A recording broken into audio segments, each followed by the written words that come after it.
The whole Liam Kumar Day effect, not really happened. Nigel couldn't make it. Yeah. I rang up Mendon all, he said he could make it. Don't dig this hole. Phil, credit to the guy, he always manages to do well what he has, but he is a shocking person right now. You guys got a trophy? No. It was pre-bit. No, my life from Rashad Mendon. Right, you guys, I'm a tag jack! I'm a fucking tag! Back 2 weeks in a row, aren't you lucky? Or more like, well, I mean, it might be the same week depending when I post this because I was so lazy with the other ones. But hey, it's another episode of the LOC Report. Back again, summer's full swing. We're going to bash this out so we can go play some more Pokemon Go. Everyone knows. I'm here with Cool Cat Viv Nathwani. How's it going? Very well. Very hectic day playing Pokemon Go. Yeah. And even the first taste of fantasy planning. I ran into Pat and he's got a little, he's done his own mock draft as well actually. Has he really? He has. Keen beans. I hope you're also drafting. Hey, yeah, we're heading into the preseason now. I'm sure the fantasy app will be, the cheat sheet app will be out soon, so you're going to get into the full swing. But today, before we look forward, we're going to look back again a little bit, not quite as much as last episode, but if you didn't catch it, our 2016 review extravaganza show, so go check that out if you haven't already. But today, we've got a good one for you. We've got the AGM Recap. AGM's always a fun one, and this one, less changes, I think, comparatively to before. That's true. One of the more quiet ones, but there was still quite a lot going on. Yeah, so. And I hear the turnout wasn't amazing. I mean, I contributed to that, so it's definitely worth having a little recap. 6 with the proxy voting. Yeah. But before we get to that, we will do the news.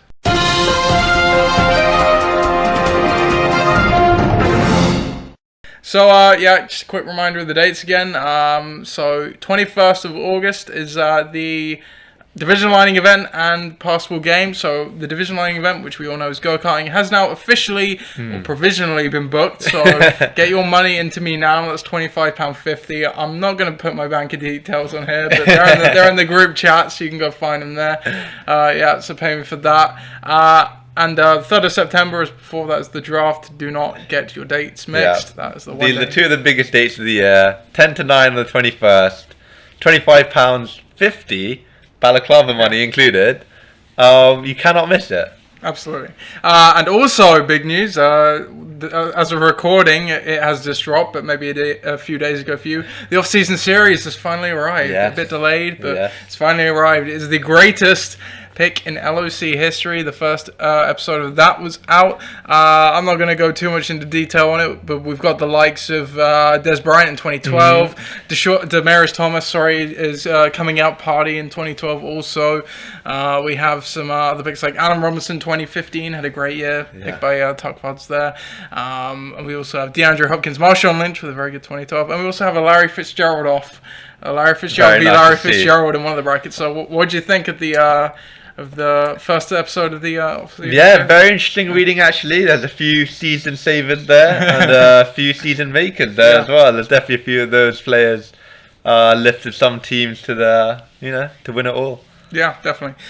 So with that, we will not delay. Might not be a long episode, but hey, we don't want to take up too much of your time with filler. We're going to keep everything good, just like Game of Thrones. Yeah. So starting off, AGM Recap. So the AGM Recap was back in May, I believe, quite a couple of months ago now.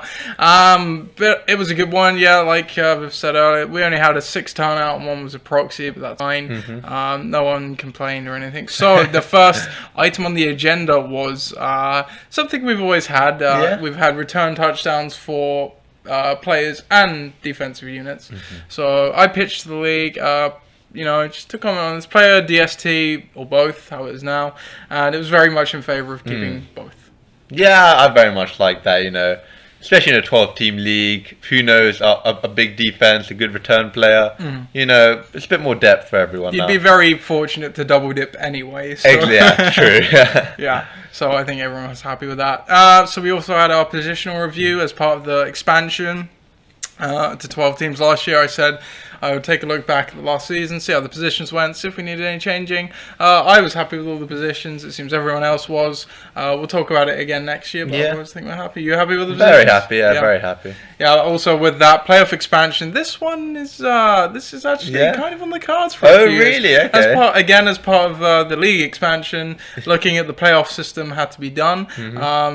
potentially to 6 teams is what's on the cards with bye weeks for the first 2 seeds. Yeah. Didn't again, it's a bit too soon. We want to kind of let the dust settle. Yeah. Change, but there is some desire for. I mean, we'll see how it goes. Yeah. I mean, there's always a worry that week 17 players might get rested. So what we would do was we'd end the regular season 15. a week earlier.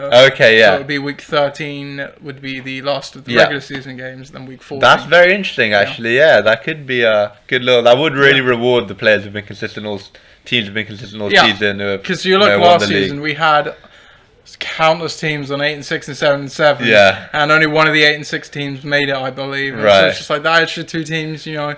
They had a good run. There's a balance, you know. You don't want to let a team into the playoffs that doesn't deserve it. Yeah. To some degree, but at the same time, you know, if you're competitive, you want. Yeah, all the most good definitely. teams. Now it's 12 teams in the league, very much. So, 6, yeah, could be.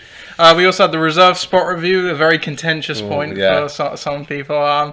So as our league, we've always had. Well, sorry, I think we introduced 1 reserve spot in about 2011, 2012 when we first introduced keepers. We upped that to 2. I proposed the motion to bring it down to 1 because now that we're non-keeper, I don't see the sense in it. Yeah. We may remove it in 2017, but I think it adds a little edge. Yeah, we'll I mean, see how the vote we goes. see how it goes. I mean, I don't know. Now that there's 12 teams in the league, I think 2 would be too many. I mean, there's no depth on the waiver wire. But perhaps even no would no keeper, no reserve spot would add another dimension to the game. People will have to make a decision between you know, holding an injured player or keeping some depth. You know. Yeah. Yeah, I mean, the obvious, like you said, we don't need 2 now because there's not a case of, you know, if a player goes down, you need to keep hold of him for next season anyway. So we're very much 1 is definitely the sweet spot for now, I think. So we've already covered the flag football stuff. So we had commissioner election, of course. This year we have our elected positions. So I did not stand alone in my running this year for the 2nd straight year. I believe Pat ran last year. Okay. Remember? So I've had a competition both years that I've actually opened this up as a democracy instead of a dictatorship. So Chris ran by proxy this year.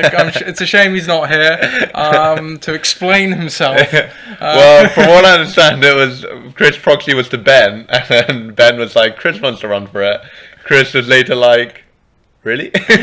And he did get 2 votes. Surprisingly, it was Ben in himself that got those votes.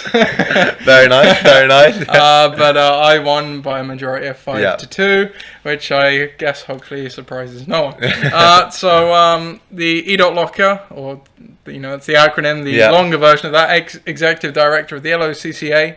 Obviously, there was no elected official of that last season because no one ran for it. Tom was appointed the E.Locker by myself.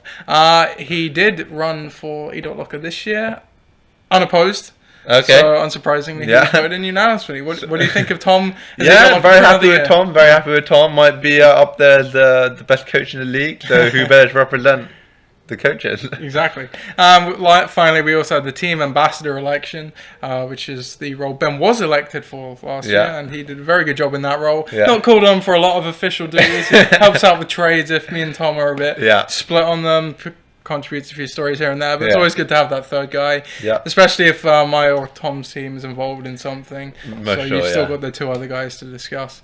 What do you think of Ben as team ambassador? Yeah, very happy with Ben. He's added a new dimension with a spreadsheet come draft day, so maybe even his stories are definitely a different sort of insight he's bringing. So very much looking forward to that this year. Yeah, absolutely. So that was the end of the official billing for the AGM. So the open floor actually was probably where we had the most most heated stuff and most changed stuff. So Tom proposed adding return yardage for punts and kickoffs. So the rate would be normal, so 10 yards equals 1 point. Logic behind it, so there's not too many really good offensive players that do returns. Antonio Brown is one of the only ones that springs to mind. Tyler Lockett, but he's not, you know, one of the premier receivers really. And that went through in favour of 5 to 2. So it'll be interesting to see how that goes. What do you think of return yardage? I think that's a very interesting dimension actually. Again, it's just adding more depth really. Now opens up a whole 5-10 players that can be drafted. Absolutely. Now. There's some special teams players that only do punt returns and kickoffs, that are receivers and running backs who now may have some value. Very much you know, so. like a Devin Hester of old, that kind of thing. So It'll be interesting to see how it goes. And in a similar vein to that, my dad, Dave Stubbs, head coach of NSS, he's also proposed PPR, which was, I mean, I think it's a hotly contested one. Yeah. Again. It's a tough one. I think it would be at a half point if we were to do it. There was some kind of support for it, but it's more kind of wait and see how the return yardage goes. I think there's a good balance right now, so we're going to talk about it in 20 seconds. I think that's wise. We need to see. We need to have a few years of just seeing how can't keep micromanaging everything. Exactly. I think fair enough. So you also proposed changing the drafting method. So up I till guess now, by proxy. But well, you proposed it beforehand. So that's fine. So up till the point of the AGM, the system was we'd have bowl games in week 15 and 16, and depending on where you finished in the bowl games was where you got to choose where you drafted. So if you were in the losers bowl and you won that, you got to pick first, for example, and so on. So it was a fun system, but it has been changed. It was a very close margin. The proxy vote did come into it. Voted 5-4 or 4-3. I can't remember what the 4-3 probably. 4-3 for changing it. So as comes with changing, we couldn't change it, much like Brexit voting out. It's not very smart voting on something and then not actually having an idea what you're going to do after. Right. So what we got to, which was also voted on, was there's going to be like a punish and reward system. I like this actually. For the winner and loser of each bracket. I think it's going to be a 2-week matchup. So after week 14. You talk to whoever you're playing. It'll be a straight 3v4, 5v6, 78 time thing. You talk. If you win, what reward do you get? / what punishment does the other person get, and vice versa. So it adds a little fun to it. Just to click. Obviously, this is weeks 15, 16. The 3v4. Obviously, they have the problem of being in the playoffs of week 15. Week 16 they're not, but for the interests of this, their week 15 score will count towards the 2-week bracket, if that makes sense. So what do you think of this? I think this is a great addition. This is just going to build up the band in the league, especially with people, the new Ollie coming in, it's just sort of stuff like that will bring everyone together, and I reckon with the core that know each other going way back, I think there will be some very interesting. Definitely. I mean, my main worry with changing the draft order is like we had a system that made weeks 15 and 16 relevant. I didn't want to scrap that unless I was sure we could replace it with something that made them equally relevant. I think we have, and I think this is a really good. I really like it. And on the back of that, the draft order is now completely random. I love it. I love it. It'll be picked out of a hat or by any other means at some point after the season, So much more simpler for me to figure out. I think that was everything in the AGM. Actually, so on the whole, pretty good AGM. Any favourite or worst thing from the AGM for you? I mean, I do like this. The Tom's return yards. I think that wasn't even really thinking about it, but it really does add another dimension to it. And again, I'm always one for getting it back to parity. So I guess changing drafting order to random. I love it. I love it. Absolutely. So I mean, I said it was going to be probably fairly short show. AGM, never really a long one, but hey, I think I wanted to get an episode out because obviously you're not here next week. I don't know if we'll be doing an episode next week. We'll see. I haven't got much on the billing at the moment. This year, quite a bit quiet off season. So if we're not back next week, we'll be back probably in a couple of weeks after that, and it's going to be a good show next time around because it's the best and worst draft picks of 2015. Some of them are going to link into the off-season series. Shots will be fired, I guess. I mean, the certain 2 Colts wide receiver picks in the first 5 rounds by a certain coach. We probably all know who that is. Infamous coach. I'm sure will come up a lot. But there's some very good picks. And bad picks.